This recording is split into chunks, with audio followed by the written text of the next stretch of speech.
जय संविधान जय भारत। दोस्तों, आप देख रहे हैं बहुजन की आज़ादी टीवी चैनल। दोस्तों, बहुत समय से ये मसला चल रहा है कि चंद्रशेखर जी ने जो ढोल गवार पोषित शूद्र नारी यह ताड़न के अधिकारी, इसके संदर्भ में जो बात कही है, जो रामचरितमानस की, उसको लेकर पूरे देश में सोशल मीडिया के और जो चैनलों के माध्यम से और अखबारों के माध्यम से देश में एक बहुत ही वातावरण बनाया जा रहा है कि देखो, यह लोग हिंदुओं का विरोध कर रहे हैं, यह लोग हिंदू धर्म की शास्त्र का विरोध कर रहे हैं।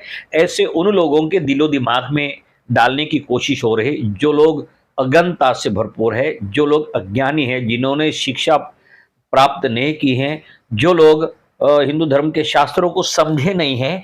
ऐसे लोगों के दिलो दिमाग में यह नफरत भरी बातें डाल दी जा रही है कि देखो, वो चंद्रशेखर ने यादव ने ऐसा कहा कि ढोल गवार पशु शूद्र नारी यह ताड़न के अधिकारी। रामचरितमानस जो ग्रंथ है, यह ग्रंथ ही पूरा नफरत फैलाने वाला है। तो ये बात समझाकर, जो अपने आप को हिंदू कहते, जो पिछड़ा वर्ग है, वो उसी को ये हिंदू कहते हैं। अनुसूचित जाति के कुछ लोग हैं जो धर्म के नीचे गुलाम हैं, ऐसे लोगों के दिलो दिमाग में ये नफरत पैदा करे जो जागरूक लोगों के प्रति।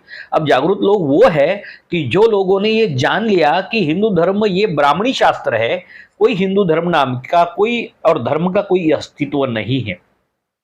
तो यही लोग ये इस प्रकार का प्रचार करते कि ये लोग जो धर्म विरोधी है, ये धर्म विरोधी होने के नाते यह देश में हिंदू धर्म के खिलाफ वातावरण बना रहा है और इस तरह से इन लोगों को उकसाया जाता है। तो दोस्तों, यह बात पर खास हमें ध्यान देना है कि जो धर्म में इंसान का कोई अस्तित्व नहीं, सिर्फ जातियों का अस्तित्व है, इंसान का कभी सम्मान नहीं, विशेष आदमी के जाति का सम्मान है, ब्राह्मणी वर्ग का सम्मान है, क्षत्रिय समाज का सम्मान है, वैश्य समाज का सम्मान है, मगर शूद्र समाज हर जगह अपमानित होता हुआ यही ब्राह्मण शास्त्रों में है। रामायण में अपमानित हुए शंभुक ऋषि के रूप में, एकलव्य अपमानित हुए महाभारत में एकलव्य के रूप में, और ये दोनों ही सजा जो दी गई है वो दंड के अधिकारी है। इसी के संदर्भ में उनको सजा मिली है। दोस्तों, इसलिए अब जो बहुजन समाज जागरूक हो गया कि ये धर्मशास्त्रों ने हमें अपमानित किया, हजारों साल से किया, तो यह बात अब लोगों में जागृति आई। इसलिए अब ये लोग इस तरह से फिर से उल्टा प्रचार करने में लगे हैं कि नहीं, हिंदुत्व खतरे में, हिंदू धर्म खतरे में। तो दोस्तों, यह देश में हिंदू धर्म नाम की कोई संस्था नहीं है। ये हिंदू नाम का कोई संस्थापक नहीं है। हिंदू धर्म कोई धर्म नहीं है। अगर ये धर्म है तो सिर्फ ब्राह्मणी धर्म है, आर्य धर्म है। जो आर्य लोगों ने अपना धर्म बनाया, इन्होंने आर्य धर्म की स्थापना की है, आर्य समाज की स्थापना की, ब्रह्म समाज की स्थापना की, ब्रह्म धर्म की स्थापना की, हिंदू धर्म की स्थापना नहीं की। और आज ये बहुजन समाज के लोग ये पूछने लगे हैं, ये सवाल करने लगे कि हिंदू धर्म की स्थापना किसने की, हिंदू धर्म का निर्माण कब हुआ, तब ये बताते कि नहीं नहीं, ये सनातन है, सनातन है। अभी सनातन तो ये किसी को पता ही नहीं चलता कि सनातन का अर्थ क्या है। और सनातन का अर्थ है साथियों, दोस्तों, यह निसर्ग और कुदरत से जो नियम है, कुदरत के जो नियम है वही सनातन है। कुदरत के नियम क्या है कि जो निर्माण हुआ उसको समाप्त होना है, जो जन्म लिया उसको मृत्यु निश्चित है, जो बनता है उसको टूटना है, जो लगता है उसको कटना है। ये कुदरती नियम, जो निर्माण हुआ उसको समाप्त हुआ इसे। और ये जो हिंदू धर्म से तो कोई दिखाई नहीं देता है। और जो कुदरती धर्म है, जो सनातन धर्म है, यह सनातन है, ये तो कभी किसी का विरोध नहीं करता है। सनातन में तो कभी किसी को बताया नहीं कि आप ऊंचे होना चाहिए, आप नीचे होना चाहिए, आप मंदिर में नहीं जाना चाहिए, आप सार्वजनिक कुएं के ऊपर पानी नहीं लेना चाहिए, आपको शिक्षा से रोका जाए। ऐसा तो कोई सनातन धर्म में तो लिखा नहीं है।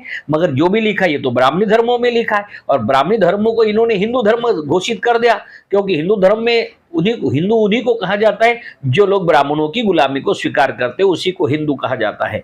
और उसी को कहते हैं कि ये जो आपकी जो गुलामी स्वीकार कर लिए है आपने, यही इसको आप हिंदू धर्म मानो। और हम जो बोलते ऐसे आप रहो और ऐसे ही जियो।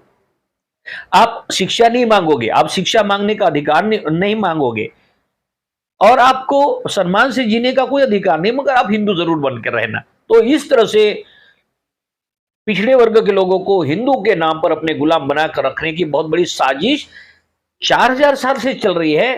दोस्तों अगर इनको ये लोग ये कहते कि ये वेद हमारे, शास्त्र हमारे सनातन है, पूर्व है, तो दोस्तों इस देश में ये जो आर्य ब्राह्मण है, आज के जो आर्य ब्राह्मण है, अपने आप को ब्राह्मण कहते, कोई बाबा कहता है, कोई साधु कहता है, या कोई अयोध्या में बैठा है, कोई पुरी के धाम में बैठा है, कोई और अलग अलग 4 धाम में, यह जो लोग है ना, ये 5000 साल पहले इस देश में थे ही नहीं।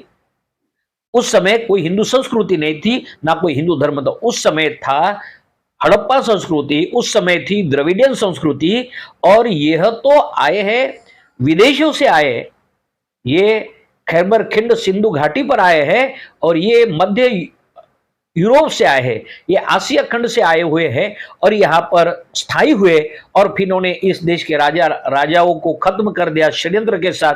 वो लोग ही आज के ब्राह्मण। मगर ये कहते कि नहीं, हम हिंदुओं के बड़े स्नेही है और हिंदू धर्म को हम बड़े, तो हिंदू धर्म इनके लिए है, सवर्णों के लिए है, ब्राह्मणों के लिए है। इस देश के SC ST OBC के लिए कोई हिंदू धर्म नहीं है। और धर्म अगर कोई है तो इंसानियत का धर्म है, मानवता का धर्म है। अगर किसी ने अगर इंसान को सम्मान देने की बात की है तो वह है बुद्ध का धर्म। उन्होंने बताया कि हर इंसान बराबर होगा, कोई छोटा न कोई बड़ा होगा, न कोई ऊंच होगा न कोई नीच होगा, न पुरुषों को रोका जाएगा न स्त्री को रोका जाएगा, उसको सम्मान दिया जाएगा। और ऐसे बहुत सारे धर्मों में सम्मान हुआ, मगर हिंदू धर्म में, ब्राह्मणी धर्म में कभी भी इस देश के OBC ST SC और स्त्रियों का कभी भी सम्मान नहीं हुआ। इसीलिए आज इनकी जो धर्मों की पोल खोली जा रही, प्रोफेसर चंद्रशेखर जी के माध्यम से, स्वामी प्रसाद मौर्य के माध्यम से, रामपाल जी गौतम के नाम से, अभी ऐसे जो लोगों ने जब इनकी पोल खोलना शुरू कर दी, तो अभी ये ऐसे बोलने वालों के और ये पंडितों के और ब्राह्मणों के खिलाफ में नहीं है, इनके शास्त्रों के खिलाफ में जो बोल रहे हैं। तो फिर एक आदेश कर दे, कोई अयोध्या से आदेश करता कि इनका सर काट डालो तो हम 5 करोड़ रुपया देंगे, किसी की जीभ काट डालोगे तो हम लाखों रुपया देंगे। भाई ये लाखों रुपया तुम आज देने की बात करते हैं, आपके धर्म शास्त्रों में तो पहले से लिखा है कि जो शूद्र अगर कहीं ज्ञान प्राप्त करने की कोशिश करो तो उसकी सर कत्ल कर दो। आपके रामायण में शंभुक ऋषि को खत्म कर दिया, उसकी कत्ल कर दी। बस गुनाह उसका ये था क्योंकि वो पिछड़े समाज का था, OBC समाज का था, और उसने तपस्या करके अपना ज्ञान प्राप्त करने की कोशिश की। वही तो ब्राह्मणों को अच्छा नहीं लगा। आपने आज की क्या बात करते हैं कि सर काटने के लिए इनाम रखे? आपने तो रामायण में भी हमारे बहुजन समाज को आपने कत्ल कर दिया, हमारे आदिवासी योद्धाओं के आपने अंगूठे कटवाए, आपने यही तो किया, शिक्षा से रोकने का काम किया। और आप ये कहते कि हिंदू धर्म में सभी समान है। कौन सी जगह समान है? कहाँ समानता आपके धर्म में लिखी है? और ये कुछ बहुत से जो छोटे मोटे जो संगठन आज हिंदू राष्ट्र बनाने की बात करते हैं, संविधान को गलत ठहराने की बात करते हैं, तो दोस्तों संविधान ने सबको बराबरी का हक दिया है, आरक्षण दिया है, रिजर्वेशन दिया है, शिक्षा का प्रावधान किया, नौकरी का प्रावधान किया। सबको एक दूसरे के ऊपर कोई गलत टीका टिप्पणी ना करे, किसी को अपमानित ना करे। अगर अपमानित करता है तो संविधान ही एक कहता है कि जो कोई किसी को, छोटा या बड़ा आदमी एक दूसरे को अपमानित करता है तो उसको कार्यवाही होनी चाहिए, उसके ऊपर कानूनी कार्रवाई होना चाहिए, उसको शिक्षा होनी चाहिए, उसको दंड होना चाहिए। ये दंड तो संविधान कहता है। आपकी इसमें तो जो आदमी धर्म के खिलाफ बोलता है, मतलब सच्चा बोलता है, धर्म के खिलाफ कोई नहीं बोलता है, कोई व्यक्ति धर्म के खिलाफ नहीं बोलता है। अगर धर्म की सच्चाई बोलता है तो ब्राह्मणों का पोल खुल जाता है। और ये पोल खोलने से बचाने के लिए और बचने के लिए यह हमेशा प्रचार करते कि देखो देखो ये कितने दुष्ट है, ये दुष्ट है, ये हमारे सनातन धर्म के खिलाफ बोलते हैं। भाई सनातन धर्म तुम्हारा है ही नहीं, तुम्हारा तो आर्य धर्म है, तुम्हारा धर्म सनातन नहीं है।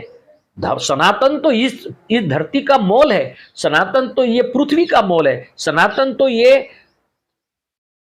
नैसर्गिक है, ये कुदरती है। इसमें तुम अपना धर्म अगर मानते हो तो आपके धर्म ने किसी को समानता नहीं दी है। दोस्तों यह बात भूल भुलैया वाला, और एक आप जानते हो कि हर एक राज्यों में एक खो खो का खेल चलता है, कई कबड्डी का खेल चलता है, कोई खो खो का। तो ये खो खो वाला खेल है, एक दूसरे को खो देना और एक दूसरे का ध्यान भटकाना।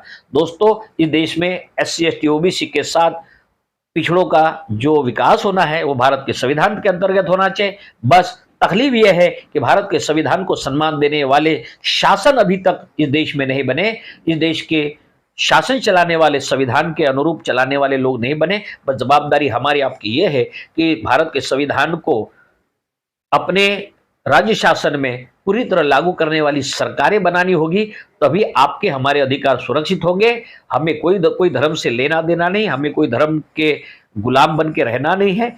भारत में हमें स्वतंत्रता के आधार पर, हमें स्वतंत्रता का ग्रंथ अगर हमें मिला है तो भारत का संविधान है। इस संविधान का सम्मान हमें करना है, उसकी सुरक्षा करना है, और इसके लिए जी चाहे जान आपको लगानी होगी और इस देश में आपका अपना विकास करना है। दोस्तों, यह सारा ध्यान भटकाने का अभियान भी चलाया जा रहा है, ऐसा मानने में कोई हर्ज नहीं, क्योंकि अभी ओबीसी की जाति जनगणना होना है, तो ओबीसी की जाति गणना का जो विरोध कोई इस देश का मुसलमान कर रहा है।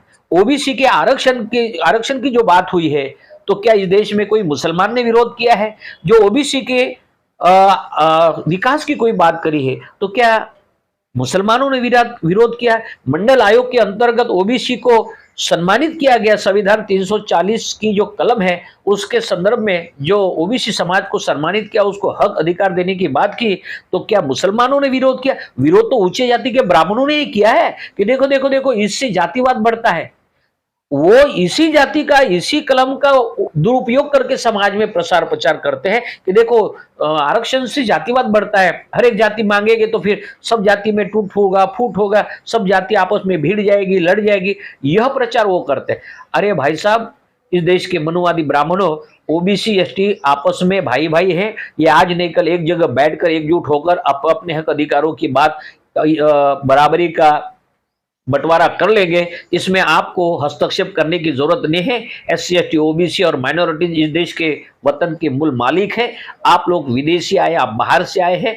आपको अगर ये हिंदू राष्ट्र नहीं बना और ये लोकतांत्रिक तरीके से अगर ये राष्ट्र आपको मंजूर नहीं है, तो एक काम करिए, आप जिस जगह से आए हैं, आप जिस जगह से आए हैं, आप उस जगह आप खुशी से जा सकते हैं, आपको किसी ने नहीं रोका। आप जा सकते हैं मध्य यूरोप में, आप वहीं के लोग हो, आप यहां पर क्यों दावा करते हो? तो दोस्तों, ये जो दावा करने वाले लोग हैं, यही आपको भ्रमित करेंगे, ये आपको भ्रमित करेंगे। आपको हिंदू मुसलमान के बातों पर कभी भरोसा नहीं करना है। और यह जो पेपर, अखबार, मीडिया जो भी गुमराह करने का काम करता है, बिल्कुल ऐसे न्यूज चैनलों को आप निगलेक्ट करें, इसके ऊपर ध्यान न दें। सोशल मीडिया के माध्यम से समाज को समाज की तरफ एक सही मैसेज देने का काम करिए। हमें अपने संविधान ने हमें सुरक्षा दी, हमें अधिकार दिया, हमें जो भी कुछ है व्यक्ति स्वतंत्र दिया। हम अपने समाज के, अपने हित के लिए जो भी हमारा बुरा करेगा उसके विरोध में बोलने का हमें संविधान ने अधिकार दिया है, और यह अधिकार देना ही इस देश के ब्राह्मणों को उचित नहीं लग रहा है। जो ब्राह्मण जातिवादी है, विषमतावादी है, विदेशी है, यह बात सच है कि यह लोग इस देश के हिंदुओं का कभी भी भला नहीं चाहते हैं। हाँ, ये जरूर चाहते हैं कि हिंदुओं के नाम पर अगर इस तरह से उकसा कर एक काम हो सकता है। ये हिंदू इनको इसलिए चाहिए कि इनके गर्व से कहो हिंदू है, रोड पर नारे लगाने के लिए, मुसलमानों के बस्तियों के ऊपर हमले करने के लिए जो हिंदुओं की जरूरत है, इनको झंडे लेकर, इनके हाथ में डंडे देके, किसी के हाथ में त्रिशूल देके, किसी के हाथ में तलवार देके, और ये कहा जाए कि जाओ दलितों के बस्ती के ऊपर हमला करो, क्योंकि हिंदू धर्म खतरे में, ये हिंदुओं के खिलाफ बोलते हैं। तो इसके लिए इनको ये हिंदू चाहिए, जो गुलाम हिंदू चाहिए, हिंदू मजदूर चाहिए। हिंदुओं के नाम पर मजदूरों का नाम कहा जाएगा। मैं तो व्यक्तिगत रूप से ये कहता हूं कि जो इनकी गुलामी करने वाले ये हिंदू मजदूर है, और ये लोग उनको डरा कर ये बताते हैं कि अगर इन लोग, ये देखो, धर्म के विरोध करने वाले लोगों को आपको निपटाना है, मुसलमानों के बस्ती के ऊपर हमला करना है, क्रिश्चियनों के बस्ती के ऊपर हमला करना है, इस तरह के इनको समझा बुझा के ऐसे जो दूसरे धर्म और पंथ के लोग हैं, इनके ऊपर हमला करने वाली टीम तैयार करना और अपने सेवा करवाना, इसी को हिंदू कहा जाएगा। और यही हिंदू लोग हैं जो ब्राह्मणों के कहने के इशारों पर इनके संगठनों में शामिल होते, और शामिल होने के बाद इनको ट्रेनिंग मिलती। ट्रेनिंग मिलने के बाद यह हिंदू मुसलमान करने में सबसे आगे रहते हैं। मार भी यही खाते हैं, मरते भी यही है, मारते भी यही है, और अपने आप को हिंदू भी कहते हैं। मगर जिन्होंने इनको ट्रेनिंग दिया, वो अपने घर से सुरक्षित होकर देखते कि कितने ओबीसी मरे हैं और कितने बचे हैं, मुसलमान कितने मरे हैं और कितने बचे हैं, दलितों की बस्तियां कितनी जलाई, कितनी लोगों को अपमानित किया, कितने महिलाओं के साथ रेप किया, ये सारा का सारा हिसाब किताब अपने तरफ से बराबर देख लेते हैं। यह बात है। जैसे कि मनीषा वाल्मीकि का केस आज मुंबई में एक शेड्यूल कास्ट का जो व्यक्ति है, जो विद्यार्थी है, उसने 7वें मंजिल पर से कूदकर छलांग लगाई और आत्महत्या कर दी। इसके पीछे क्या सनातन धर्म है? क्या इसके पीछे भारत का संविधान है? अरे तुम्हारे जैसे समाज के जो सवर्ण लोगों के जो विद्यार्थी है, सीनियर क्वालिटी के, वो हमारे इस तरह के बहुजन समाज के विद्यार्थियों को हैरान परेशान करते हैं और कॉलेज में रैगिंग के नाम पर उसके ऊपर अन्य अत्याचार करते हैं। और ऐसे हमारे नौजवान और होनहार विद्यार्थियों को 7वें मंजिल पर से छलांग लगाकर आत्महत्या करनी पड़ती। इस तरह से कई ऐसे विद्यार्थी हैं जिनकी सूची अगर हमें निकाली तो कहीं भी प्रत्यक्ष अप्रत्यक्ष रूप से आपने हमारे विद्यार्थियों को रोका है। मगर दुख की बात है कि यही विद्यार्थियों के बहुत सारे लोग आज भी हिंदुत्व के नाम पर ब्राह्मणों के गुलाम बनकर बैठे। दुख की बात यह है। इसलिए दोस्तों, डॉक्टर बाबा साहब अम्बेडकर ने कहा कि आपको यह संविधान की रक्षा सुरक्षा करने के लिए आपको सजग रहना